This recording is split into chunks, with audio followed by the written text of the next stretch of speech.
Welcome to another session of Howard University, and today is really special. Well, they're all special, but we have a really special guest. Before that, I'm going to bring on my good brother, my good partner in crime, the professor here at Howard University, Dr. Fuller. How are you doing today, brother? Hey, my brother, I'm doing good, man. I'm just so excited. And again, I want to make sure everybody out there knows how much I appreciate you making this whole thing happen. And, this is going to be the last session for me for a while, although we may start it all over again. If I can figure out a way to help you raise some money, which you really should be. Well, this is technically session 9. Yeah, I know. We'll hold 10 for a special time. But what I did want to say, though, honestly, though, Charles, man, I just want to thank you, man, and let you know how much I appreciate you and all that you're doing. Also, before we get started and bring on Carmita, which I'm really excited about, I just want to acknowledge, like the passing of John Lewis and C.T. Vivian. I did not know John, but I knew C.T. And he was the only one of Martin Luther King's lieutenants that I actually got to know fairly well. And the CT was like this beautiful dude, man. And he knew that that I was collecting books on slavery. So, when I used to be traveling all the time and go from city to city, I would find these old bookstores and I would go look for these books on slavery, particularly the books that were written by the apologists of slavery, like this dude Burgess, who was the head of the political science department at Columbia University, man, wrote this deep book, man, explaining that the reason why Black people were slaves because God made them Black. It was the climatic theory of slavery, which was really interesting. But CT was a book collector too, and he showed me how to carry a little book with me back then because you didn't have a phone. And so I had every book that I had, Charles, I had listed in this little book. I used to carry it in my pocket. And then as I went from bookstore to bookstore, I would check the book to see it so I wouldn't buy a book I already had, So, books, man. And for people out there listening, it is too hard for me to capture every book Dr. Fuller says. So have a pen ready. Anybody listening, when you hear it, make it a comment, and then I'll put it on the screen so I can keep producing the show because he will name 1,000 books. We are about to bring on somebody that means a lot to both of us, as has every guest. But Carmita definitely holds a special place in both of our hearts. She can do her own like super professional intro. We just gonna talk about who she is and how much we love her. This is, as somebody who's been the oldest, Carmita has definitely appointed herself my big sister for a while and has encouraged me, pushed me every step along the way. Checks on me just even before when we were just talking about the show. She was like record stop and she like checked on me. I'm like, we start in like 2 minutes, but it don't matter, right? She wanted to check on me. Her heart is amazing. She is a beast as far as her work and what she puts together and how she moves, and her love it can really just make you better. And I appreciate her and I love her. That's my introduction of Carmita. Dr. Fuller, we're going to continue to embarrass her some more. Who is Carmita to you? Yeah, so, Carmita is this powerful Black woman who had this idea that she told me about. We met at some meeting somewhere out in California or Arizona, somewhere. It might have been Arizona, I don't know. And she came up and told me she had this idea to create this leadership program. And I was like, okay, sister, have you thought about this or that? And obviously she thought about all of it. And what I'm so thankful to her for is inviting me every year to speak to the cohorts because, as you get older, the fact that there's still younger people who even want to hear what you have to say and teach you as well as learn from you. And so she created those opportunities for me. And I just want to, take this opportunity to really thank her and tell her how much it meant to me. Yes, and I like to mention that I am also a Surge Fellow alum.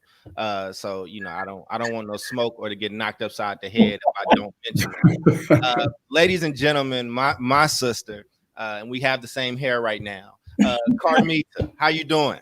I appreciate y'all. I appreciate y'all so much. First of all, at least you got an edge up. I'm up there with the looking real raggedy. You've been out in these streets. I've been staying in place, and I don't have an edge up. But I appreciate y'all so much. Dr. Fuller, I want to add something. So let me just say to y'all, when I actually will never forget the meeting that you're talking about, Dr. Fuller, because it was in 2012 when Surge was just an idea. And I was out talking to everybody I could in the education space about wanting to invest in Black and Brown leadership.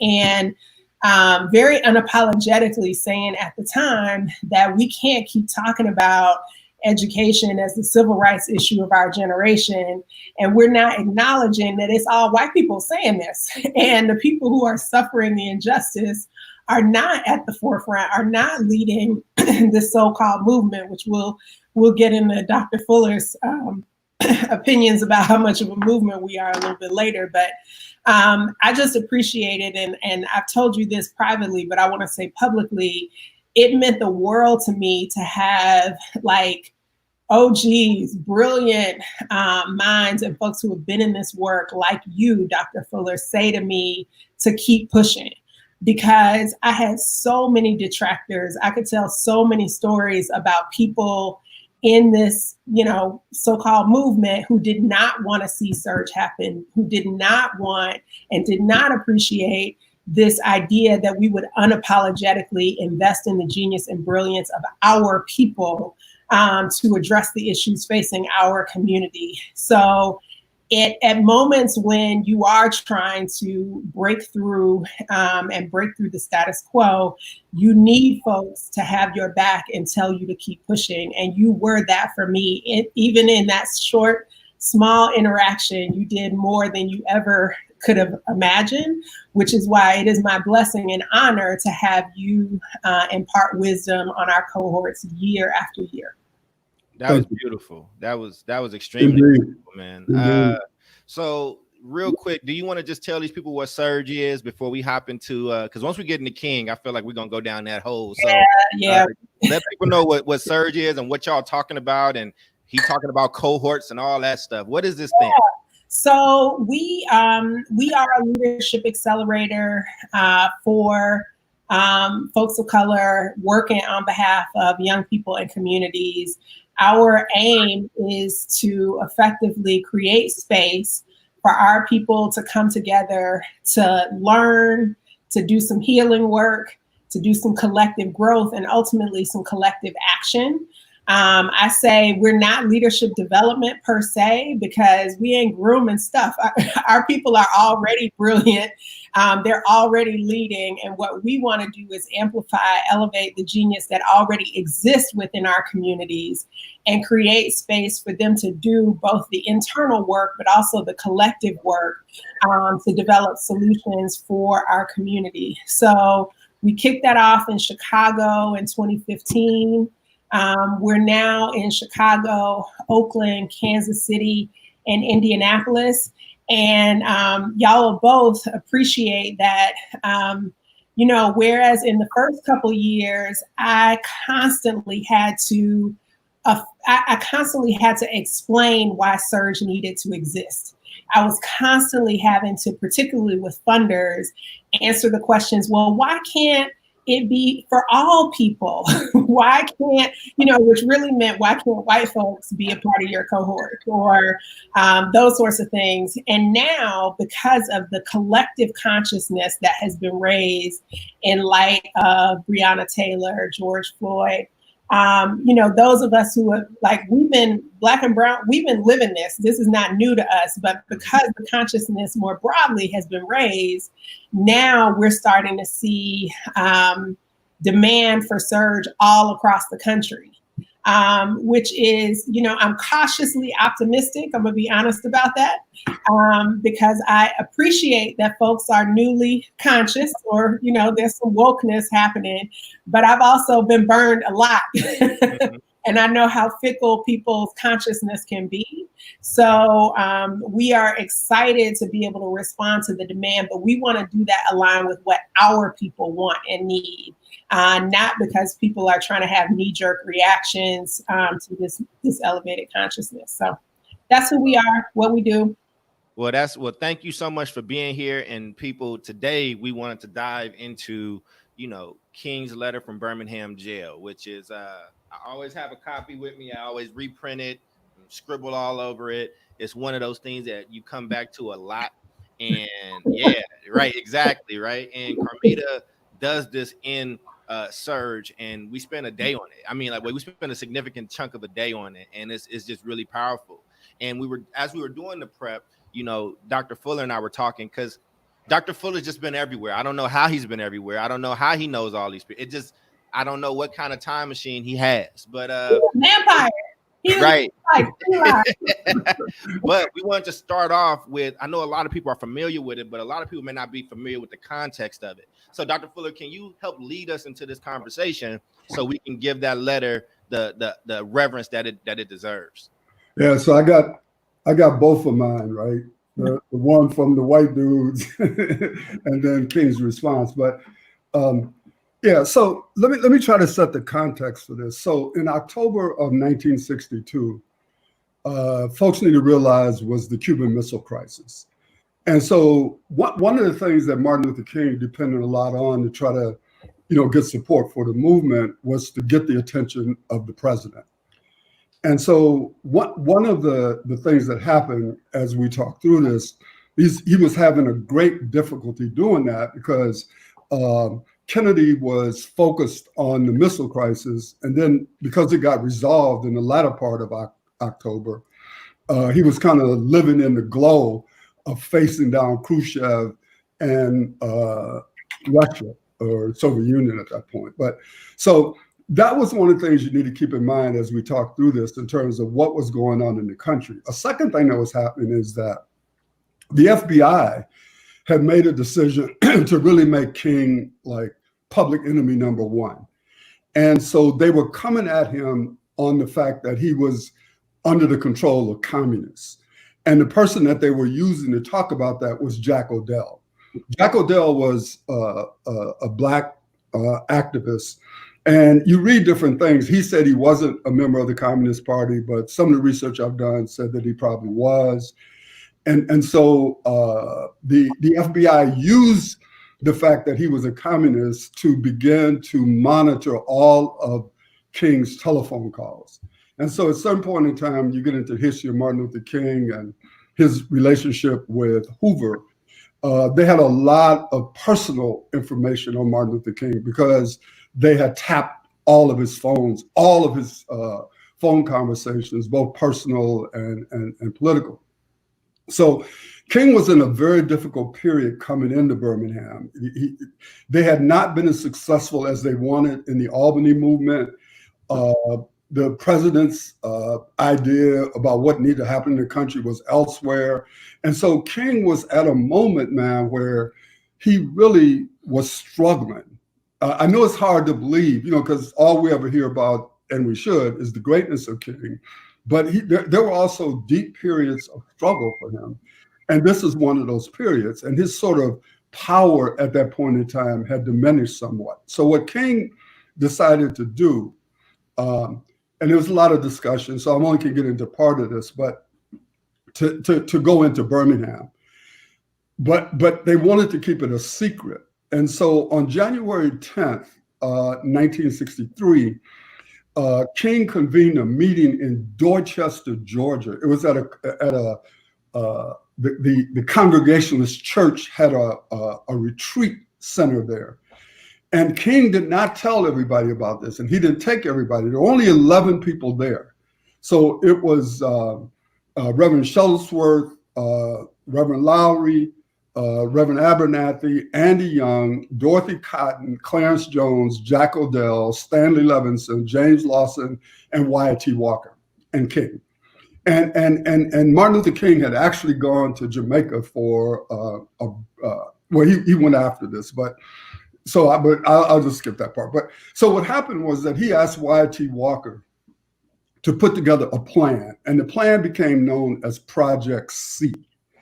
And it really had four basic tactics that they were going to use. Number one, they were going to launch small-scale sit-ins to draw attention to the desegregation platforms in Birmingham, while trying to build up strength by having the nightly mass meetings, which came obviously out of Montgomery.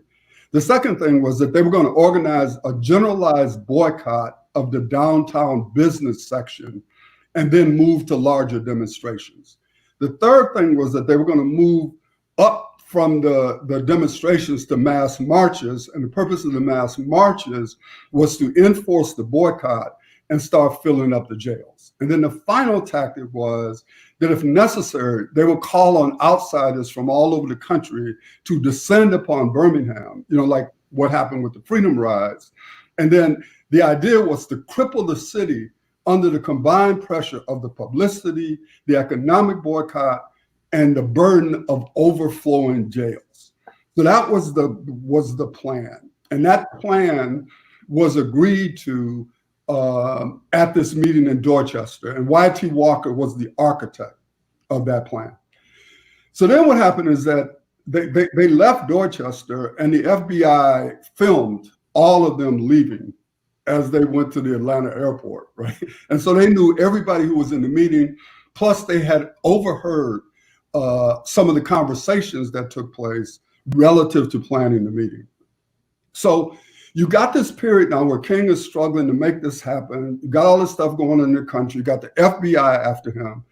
And then what they did was they began to plan, they being the White House, plan a Lincoln Day dinner for Negroes. And the idea was on February 12th, which was Abraham Lincoln's birthday, they would have this elaborate dinner, and they were going to bring all of the key Negroes from around the country to the White House. So King decided to boycott this meeting. So did A. Philip Randolph, by the way. So there was a number of people who said, they're not coming. And so King was still trying to figure this out. You got to think about the pressure that's on him. The FBI is sending out falsehoods about him. They plan stories about him in the newspaper. They call in Odell a communist. And for the first time, King actually lied, because he said that Odell was not a critical part of his organization, which wasn't true, because at one point he was like the executive director. And so King was feeling the pressure so much so that they concocted a letter that actually Clarence Jones wrote to say that Odell was not a significant part. It was almost like Trump saying, when he gets ready to fire people, I didn't even know him. You mean this person that's sitting right there with you? Oh, I never seen him before. So it was really almost not to compare King to Trump in any way, but just the idea of he felt the pressure to deny Jack Odell's involvement. So then what happened was they didn't, so they had this meeting in January, but they actually did not go into Birmingham until March. And the initial idea, as Carmita knows, was to start this on March 3rd. But what happened was there was an election that was being held, and Bull O'Connor, who was the Commissioner of Public Safety, was running for mayor against this dude named Bothwell. And so the Black community in Birmingham was telling King, look, man, we don't want no demonstrations and stuff until after this election, because we think that this election might lead to better days for Black people, et cetera, et cetera. So what happened was they postponed it then until the election. But the election ended up having to have another election because neither one of them got 50% of the vote. So then they had to postpone it again, because they now had to wait until this next election. And so they ended up really not doing anything until April. It's when they finally began what became known as the Birmingham Movement. Two other things, and then I'm gonna turn over to Carlita, is that the interesting thing about the letter from Birmingham Jail is, and again, when you do research on it, like the stuff on Wikipedia is not true. Some of it, because they said that what happened was that the letter got played immediately. It didn't. When the letter came out, it was almost a month before any of the press got wind of this letter. They couldn't get anybody to pay attention to what was happening in Birmingham, and they couldn't get anybody to pay attention to the letter. What changed everything was the children's miracle. Is that when the kids came out and started filling up the jails. But what was critical was when Bull Connor and them put the high-powered hoses on the kids and put the dogs on the kids. And that even changed Gaston's, who was opposed to King. But when Gaston saw this little girl being really swept down the street by these high-powered hoses, that's what changed everything about Birmingham. And this infamous picture of this brother being bitten by this dog, which went all around the world. I mean, that was viral at that point in time. So once all of this stuff started happening, the letter then began to take on prominence because the movement began to take on prominence in the psychic of America and the world because of the children's miracle. Boom. You know what? You can just drop the mic. You done took most of my little nuggets that I pull out, but I so appreciate. So first of all, it is so important that people understand context. Like whenever if I'm doing this, when I teach this, or when I'm in community and conversation with this, ideally it's done over 3 sessions. And you have to have a whole session about context. Right. You have to have a whole session about construct, because the construct of the letter is surgical. Like what he did was so intentional. And then you have to have a whole session about insight, because there's what was said in the letter, but there's what was behind what was said, right? So if we stay on this context piece, because Dr. Fuller has done, he done laid out the groundwork. You got the big macro picture. But for folks who know me, so I'm a daughter of Birmingham. Birmingham is my home. So I grew up hearing about these things, not from, Wikipedia, and not even from books, but from my aunties and uncles, right? And like people who were out on the streets. And so you would hear the version of what was actually happening on the ground. That informs why Birmingham was so significant. So Dr. Fuller has already mentioned one of those things, which is Bull Connor. So a big difference between Birmingham and Albany, Georgia, is that Bull Connor was not Pritchett. Pritchett was the police commissioner in Albany, yep, who was not any less racist, but much more strategic. So Bull Connor didn't give a damn. Bull Connor got dogs and hoses and on children, and Pritchett never allowed his people to openly treat people harshly, and that was in part to not invite the same sort of media coverage that and this sort of alarm that you got from folks, based on Bull Connor.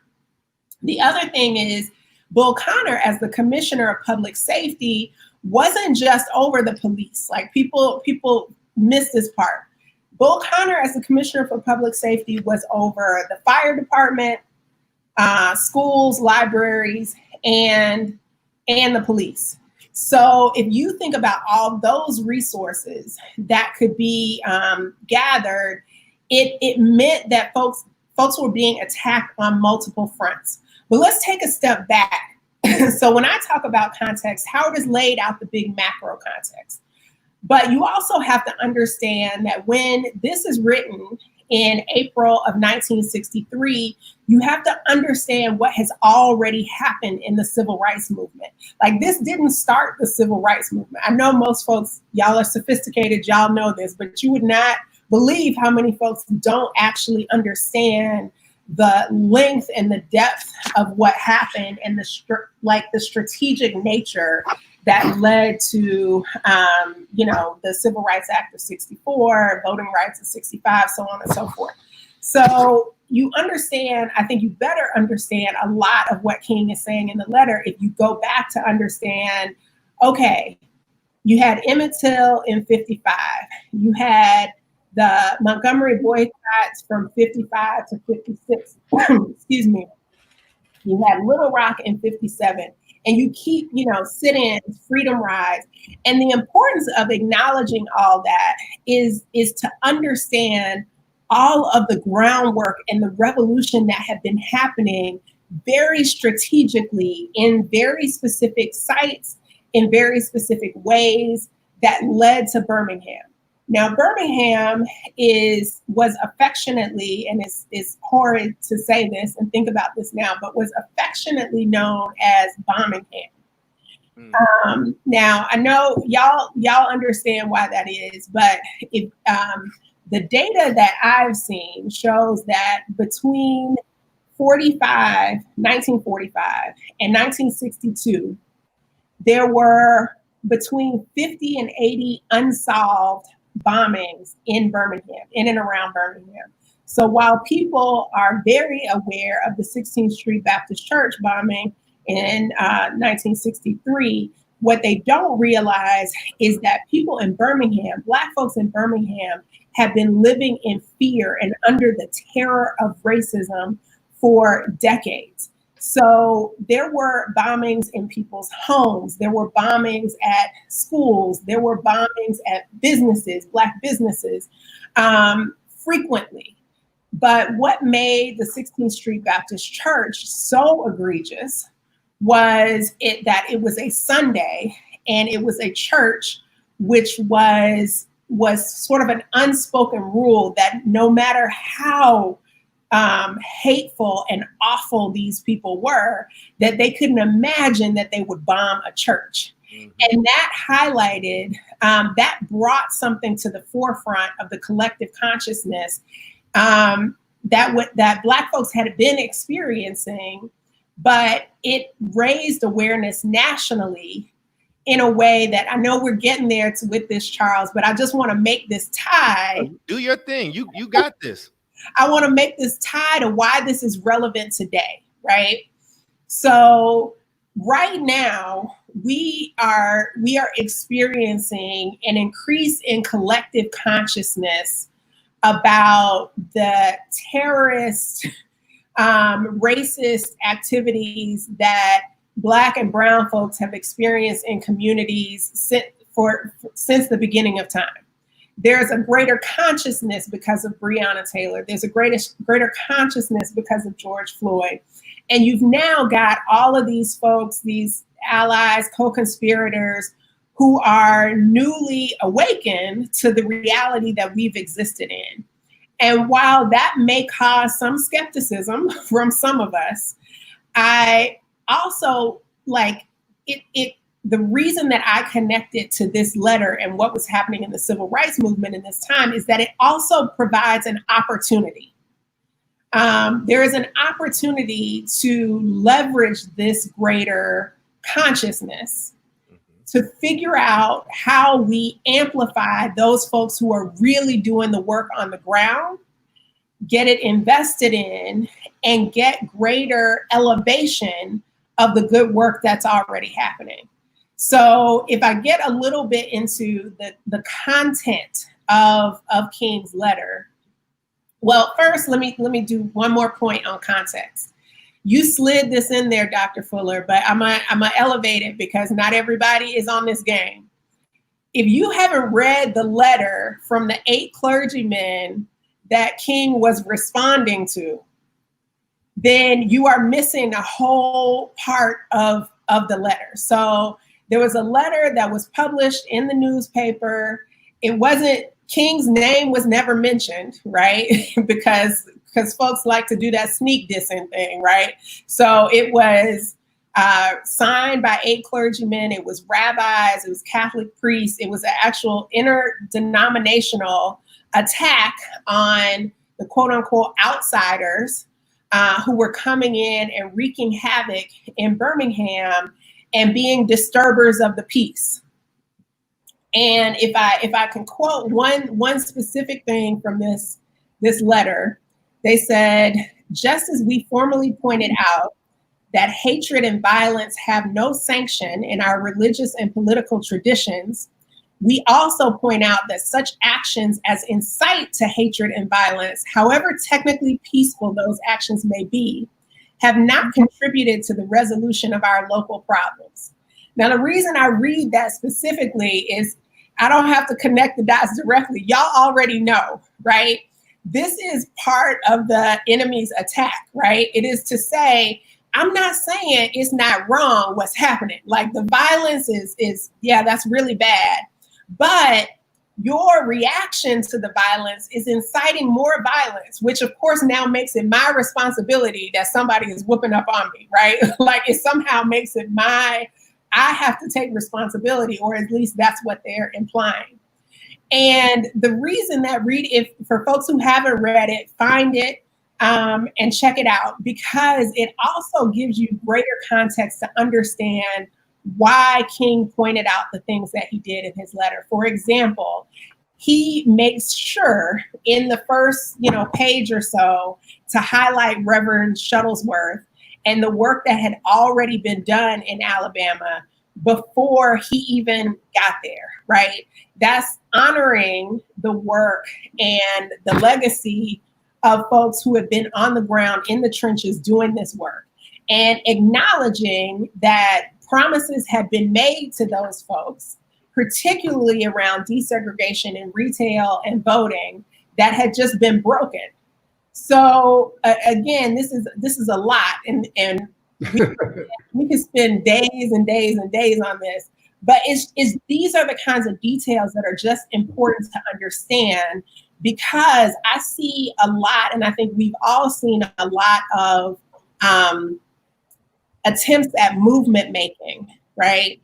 That I think without proper context, you don't understand all the layers and sophistication that went into what may look like it was just marching, but it was never just marching. Like a very specific, so to follow on Howard's dates things, April mattered, and it mattered that they were actually doing the sit-ins and the marching in April because it was Easter time. Right. Like it mattered, like, and y'all know how we do in our community. We get fresh. We get fresh for Easter, right? And what they said to our people is, we are not spending money in any of the downtown merchants for Easter. Now, that's taking money out of those folks' pockets. So that was the retaliation, was not just because folks were marching in the streets. It was because they were like, oh, they're trying to hit us in the pockets. Like they're trying to actually take money out of our pockets. And that's the kind of nuance around the strategy that isn't always appreciated and understood. And I think when we try to replicate in contemporary times certain aspects of movement making without understanding that context, we do ourselves a disservice. So, Carmita, could I just throw in two quick things? Let me ask a question real quick, Dr. Fuller, just because the thing is that so many people read this every year, so many people get assigned this stuff. But let me just ask a few questions as the observer, right? Like, let me understand. So King wasn't always this super well-respected guy that everybody did what they wanted him to do, super popular. And when he wrote something, everybody jumped or listened to whatever plan he had. And you mean to tell me that there were leaders, white leaders, religious leaders that were supposed to be supporting him, but were more interested in policing how and when they actually did these things around justice for Black people? I just want to be very clear that these things, this is because the notion is that King was always nice and played nice, and everybody always liked him, Black and white, and he was all loved. And then he wrote and stroked the pen. Nah, let's just say nah. That's I just want to be very clear for the people listening. Go ahead, Dr. Fuller. Yeah, I want to throw this in because the question you asked, I know Carmita is going to get to it because there's a very specific paragraph in this letter I know she'll talk about that gets to it. But I just want to throw in two things. Number one, all of those clergymen were white. Yep. The second thing is that when Carmita talked about one of the ways that they went at King was to attack him as an outside agitator, it wasn't what she said was exactly on target, but you need to know that SCLC had what they call affiliates. And so the affiliate for their organization in Birmingham was the Alabama Christian Movement for Human Rights. Yep. So what King argued in his letter in those initial paragraphs is that we were invited here by our affiliate organization. So when you begin to call us an outside agitator, it doesn't work, because we're here because one of our affiliates asked us to come. Okay, well, go ahead, Carmita. You rocking. So now that we've gotten this context in this very rich history where a lot of stuff has happened before, he even started scribbling on whatever he had. Now, what is in this document? Why is it so important, and why is it so surgical? Yeah. So this is where, I'm a little old, but I ain't old enough to ever have met the genius, right? But reading this is the reason I call it surgical, is because if you actually, and you think about this being written like without any resources. So what I mean by that is, if you're sitting in jail, you don't have access to research documents. You don't have access to anything except for a pen and the paper that you're writing on, which the lore is that this was actually written in the margins of the newspaper that the clergyman's letter was on. Dr. Fuller can tell us if that's correct, but that's the folklore, is that that's where it was written. Well, if you think about what he wrote without any additional research, access to information, he first of all established his credibility. So one of the reasons that I say that folks have to understand that this was in response to clergymen is it gives you greater insight. Even though he was a minister and he was a man of God, it gives you greater insight into why he used some of the examples that he used. So he knew at least the supposed primary audience of this letter is to the 8 clergy that wrote to him, or to the outside agitators. And he does the smoothest job of establishing himself as a brilliant theologian. He drops all these references to biblical heroes and sheroes. Well, it's mostly heroes in this thing. All men he referenced. But he uses lessons from the Bible to actually undercut their words. And that matters because he knew who he was talking to. So he established himself as a scholar. Like, in case y'all forgot, here's who I am. Let me remind you of who I am. So whatever you think you know about the word, I know more. And I'm going to use the word to actually underscore the hypocrisy of what you're asking me to do. So that is part of the construct that I think is really important. I mentioned that the so-called or primary audience as the clergyman, but I think as you get into this, it's very clear that he was not only addressing that to those clergymen. It was very intentionally to draw the attention of a much wider audience. So you hear folks, we often talk about his part around the white moderate, right? So as he talks about, folks who say that they're supporting, I'll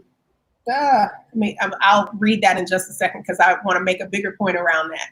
But he talks about the white moderate. He's speaking to the folks who are actually experiencing this. He's speaking to people who don't agree with him, even within our own community. So when folks think, and I love Dr. Fuller for you to chime in on this. Folks talk about, people not really supporting Dr. King as if it was just white folks. But there were plenty of Black folks who were not supporting Dr. King, right?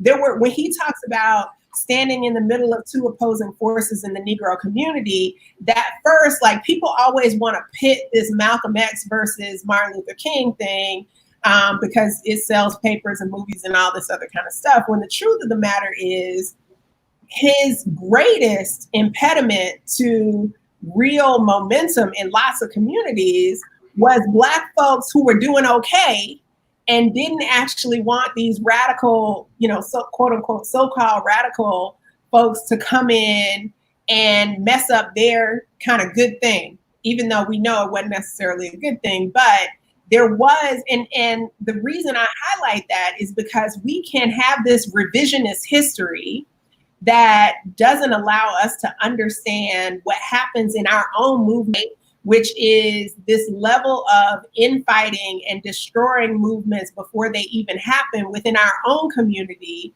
because we don't understand there's a precedent for that. And the most powerful and successful of those actually had people who maybe didn't agree in public, but who behind the scenes knew they were all working towards the same end goal, and therefore could agree to some common understanding, even if their work was very different. But I want to hear. Yeah, Carmita, so there's one part of this letter that I disagree with, and you just touched on it. And so it's the sentence that says that I've tried to stand between these two forces, saying that we need emulate neither the do nothingness, and he talked about who those people were. But here's where I had issues. The do nothingness of the complacent, nor the hatred and despair of the Black nationalists. Yeah. And I thought that King mischaracterized Black nationalism, because the essence of Black nationalism was not despair. Yeah, it was, we need to define our own existence, right? And ultimately develop our own nation. So in a certain way, I thought he took the ideas of the opponents of Black nationalism that tried to characterize it as only despair and only hatred, but not this feeling of we can do our own and we can develop our own. So that was one part of the letter I took issue with. Let me ask you this though. This is I really want to know your opinion on this. Yeah. I believe that might have been really intentional. Mm-hmm. And because, and I'm just, I have read this thing so many times, it's ridiculous. But I gotta believe that part of that was to try to stoke some fear in the white people who would read this. And I'm not saying it was right either way, but as I read it, I wonder if there were parts of this, particularly that part where it goes on to talk about, and he sort of lumps in both the Black nationalists with the Elijah Muhammad Muslim community and all that. But I wonder if that was done to intentionally stoke fear and therefore present his movement as a less threatening alternative, not because he necessarily believed, and I don't know what he believed, but not because he necessarily believed what he was saying, but because he knew that it would cause white people to act. What do you think about that? Here's what I think. I think if you read Strength of Love or Where Do We Go From Here, Chaos and Community, those two books by King. Yeah. I think what it is more of, Carmita, is his struggle to say nonviolence is really the way that we should be going. And if you read all of his other stuff, he many times characterizes Black nationalists as people who are for violence, and that is not the way to do it. So I don't think it was so much to get white people to be fearful as much as it was to say there are two clear roads to go down. If we're going to wage struggle. One is this nonviolence path of redemption and love. And then there's this other path over here, which is about violence and hatred. And that is not the way to go. So I really think it's more that.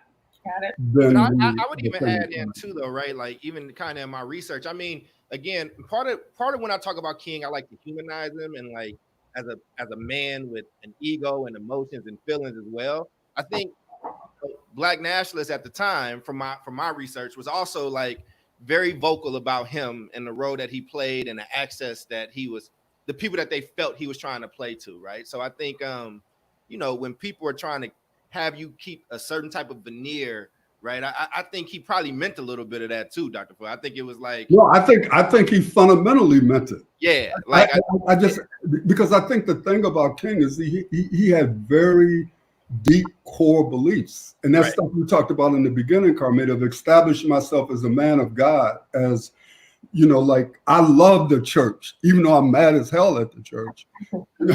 You know, and my great grandfather, my grandfather, my father were preachers, right? And so part of that establishing what you said. And so I just believe this was a deeply held belief, you know, on his part. Yeah. So I want to share. I'm looking at the time, Charles. Like this is not enough time to discuss this. Okay, I want to rattle off a couple other things because I know we got a whole bunch of people who are watching this or connecting, who are in leadership roles or aspiring to be in positions and like thinking about, I want to like lift up some of the lessons that I think are really powerful in this. No worries. And do your thing. And what we'll do is around the 50-minute mark, I will let Dr. Fuller give his thoughts about where we are today. And Dr. Fuller, when you need to leave, just go ahead. And Carmita, you can we can take as much time as we need. That's the beauty of being Black owned. Continue. Beautiful. So I already talked about the credibility part, right? Which the other thing that I think is important that is I could you know list a couple different places where this is done, but he brilliantly practices humility, but not modesty. And what I mean by that is like modesty is playing down what you know to be true about yourself. That he would not be accused of being. The man wasn't modest. He was very clear about who he was, what he knew, what his gifts were. And in his mind, you know, it was all God given and God earned and all that. But he practiced humility in saying that even within all of this that I am and that I know, I'm going to highlight the work of other folks. I'm going to talk about the allies. I'm going to talk about the folks who are out there on the lines, actually dying in the streets.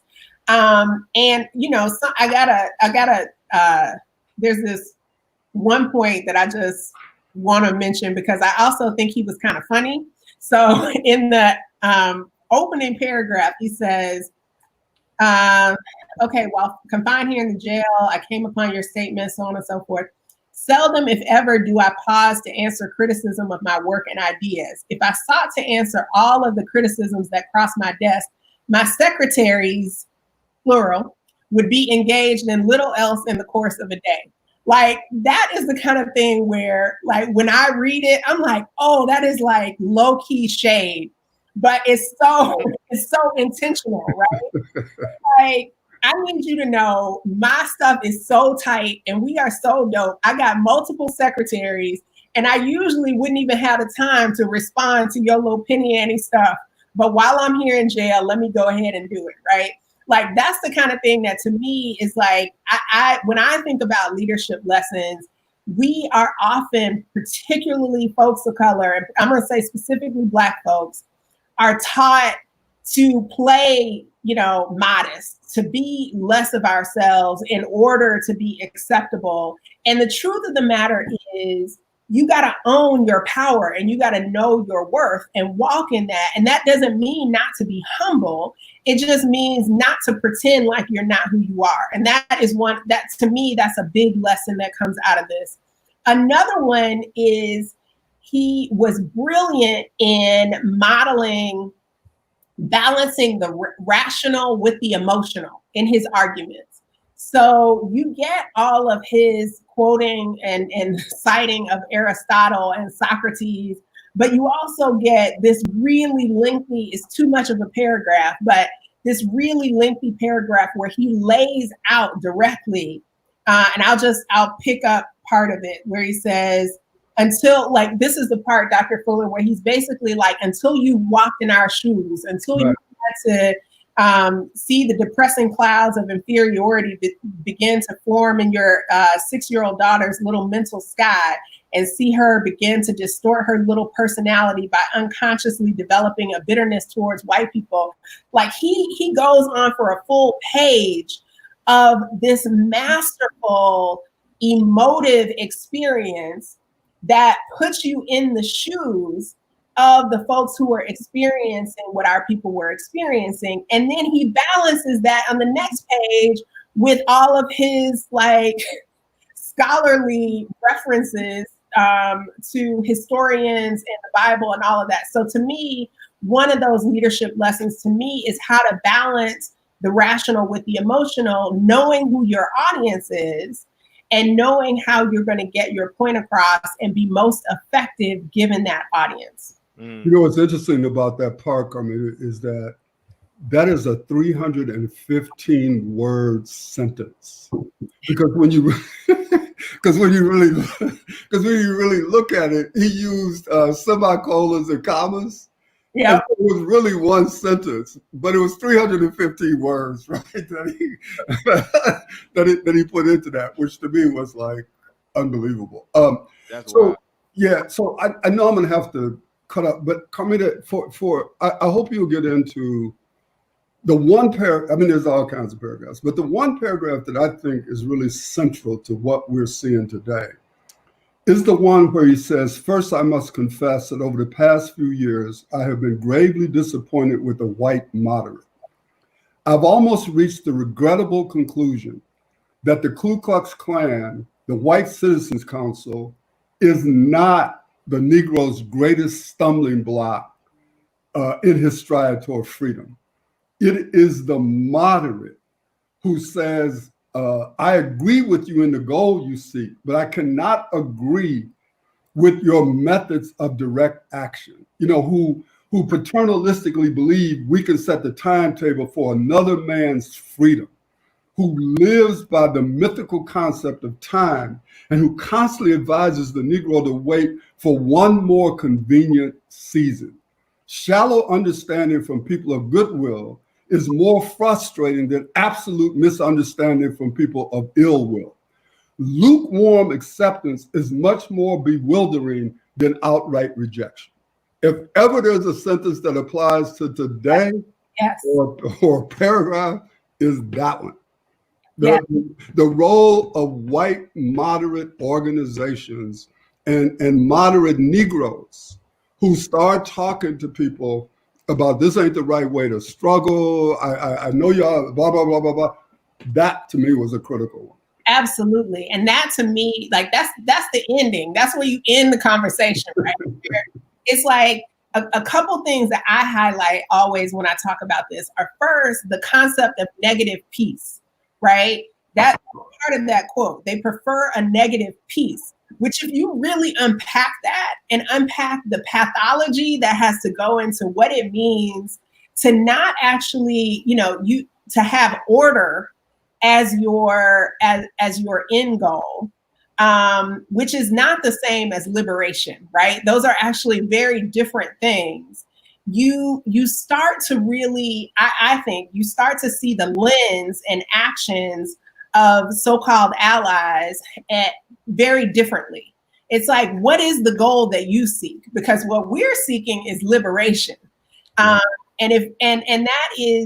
that's very different. And he follows up in the following paragraph with another sentence that I think is very, very consistent with where we are right now, where he says, "We who engage in nonviolent direct action are not the creators of tension. We merely bring to the surface the hidden tension that is already alive." Right. And that is a direct response to that white moderate and sometimes colorful moderate that say, hey, you're inciting these negative responses from folks. And the truth of the matter is, I can't actually bring about my destruction from white folks, right? Like, no, we are making plain and making visible what is happening within our communities. And I think we could go, particularly if you stay in conversation just around education, we could go real deep into who some of those actors are. I don't know if we want to do that here. I know. Well, he can't, but you and I can go wherever you need to go to. But that breakdown and then the back and forth between the two of you, this is what history class should feel like. And I actually think our kids would get way more out of history if we actually had people that look like us with this type of knowledge talking to them. Dr. Fuller, I'm gonna let you say bye because I'm not gonna be the reason that you late to the next thing. So say bye to the people and go be on time for the next piece. And Carmita and I finish this out. We got you. Yeah. So again, Charles, just thank you so much. And Carmita, I love you. I really appreciate you being on Howard University today. And I want to, leave with this thing that Martin Luther King said. And he said that, in the letter, oppressed people cannot remain oppressed forever. Right. And so at a certain point in time, in oppressed people, the yearning for freedom eventually manifests itself in struggle. Right. And so we are an oppressed people, and we have the right to stand up for our own liberation and freedom. And for all of the young activists who are out there today in the streets, I'm just saying thank you. And you're part of a tradition of struggle, right? And this isn't, and so we need to keep reminding ourselves of this, is that this letter from a Birmingham jail, the real forces behind the power of this letter, other than King himself, was all of those young people who went to jail and all of those young people who stood up against these dogs and who stood up when they put those high-powered hoses on them. And for any of you all who have never had a high-powered hose turned on you, I have. And it like sears your skin, man. And so to have people be willing to do that is just the ultimate wokeness, if we can use that term. Man, well, Dr. Fuller, we appreciate you. That was I love you. He's amazing. Go now, leave. Now, yeah, all right, I'm gone, man. And we just appreciate doing this series. I'm removing you now so Dr. Fuller can go be on time. Carmita, so one, let's take a break just to honor first off what you and Dr. Fuller just laid out, and I know that you probably got some appreciation. So from what did you take away from what Dr. Fuller just said to end? So first of all, I would say, so let me say three things. First of all, you can't actually understand where you're trying to go if you're not learning from your history, right? Like if you're not a student of your history. And I don't think that there is any better way of learning than talking to our elders. Like Dr. Fuller may not like to consider himself that, but you can't actually question somebody who was out there getting hit by bricks, getting actually, hosed down by fire hoses. Like that's where we actually have to glean our insight. Because if we are relying upon Wikipedia or some other books that are sanctioned by other folks who don't have our best interests at heart, we're only learning half of the lessons. So I so appreciate being in community with him. And the fact that we may not agree on everything, right? And that's actually powerful. It's powerful to come to places where it's like, oh, ideologically, we might not align on X or Y or Z, but I can't ever discount the reality of what you have been to my people and to this movement. So I just think that's really powerful. The thing that I like to end on, and Charles, this, and well, it's up to you. We can end, or you can get whatever you need to get out. You know what I'm saying? I know you're busy, but the thing that I like to end the MLK discussion on, right? And it actually just builds on what Dr. Fuller just said, because right after that portion, so he highlighted the oppressed people cannot remain oppressed forever. But then after that, in a couple, he talks about extremism. And he talks about so his quote is, so the question is not whether or not we will be extremists, but what kind of extremists will we be? Right. So, and he highlights, because he's doing his legitimacy thing. So he's saying, was not Amos an extremist? Was not Jesus Christ an extremist? So on and so forth. But the thing that I often leave folks with, particularly folks who, when I'm going through this letter, I'm usually doing it with folks who consider themselves leaders and driving revolutionary responses to what our communities have faced, what I often ask is like, what are you willing to sacrifice to be a disturber of the peace and realize the revolution that you seek? Because sacrifice will be required. Like, you don't actually get to be an extremist without sacrificing something. So if you're going to be real about that, you have to ask yourself the question of, what am I willing to sacrifice in order to disturb the peace and be an extremist for fill in the blank, extremist for love? It is just important that you know that and you do that level of introspection and reflection. Not all of us have to play the same role in this fight. In fact, we shouldn't. There are some of us who are going to be agitators out on the front line, some of us who are going to infiltrate and be inside these systems and trying to dismantle them from inside. There's lots of roles to be played, but you've got to know your role based on your gifts, your power, your genius, and your capacity to accept the sacrifices that will come. So that's a takeaway for me, is like, when we can't study these folks and not acknowledge that they were willing to leave some shit on the line, right? Mm-hmm. I'm sorry, I'm not supposed to curse. Well, you can curse. Again, we own this. Like, we own this. It's all good. And we have to be willing. The other thing that I often say is, like, we got to expect the adversity and the stumbling blocks that are going to come. Like when Dr. Fuller talked about, J. Edgar Hoover and all the things that they were trying to build against Dr. King, he was prepared for that. Like, he knew it was coming. I always say, this, Charles, like, one of my favorite go-tos is like, dogs don't chase parked cars. So if you're doing shit, somebody is going to come after you. You got to know that, and you got to be prepared for it. And you've got to, like, not let it knock you off your square. So, another thing, just a high level thing that I love that this is a lesson about this letter, is that it was written from jail.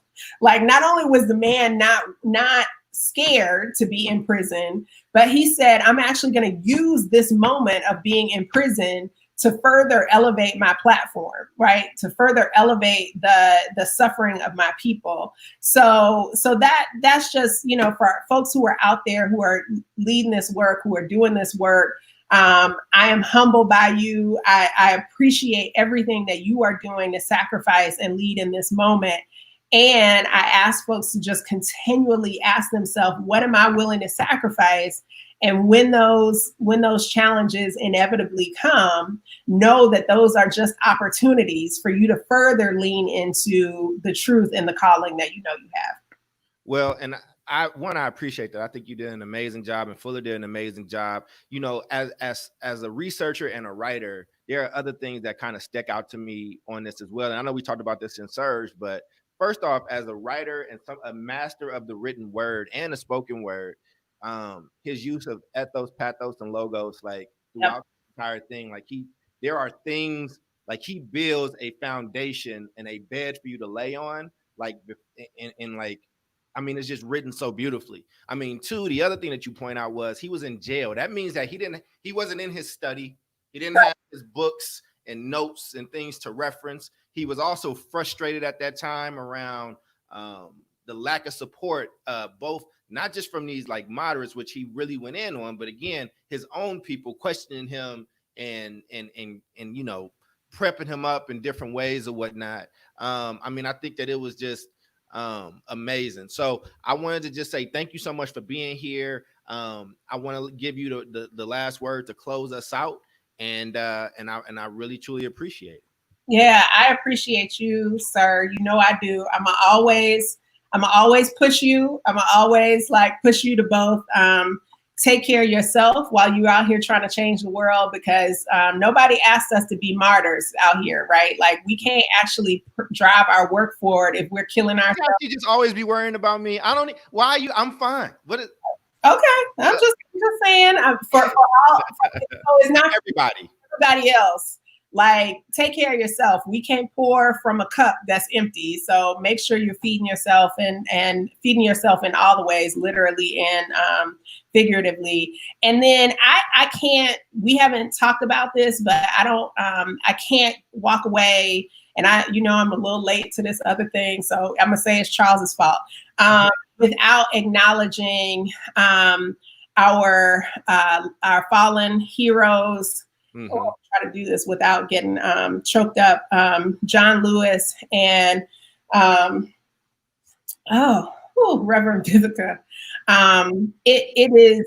I think it is only right for us to. I can't even summarize what their work and their sacrifice has allowed for us. Like I think about Surge. Surge can only exist because I stand on the shoulders of some freaking giants, right? Like people sacrifice so much and were willing to do so much so that you and I have the freedom to be talking about this stuff that we're talking about, right? Mm-hmm. And I think that, I get a little emotional about this, but it is because I think that ancestrally we are the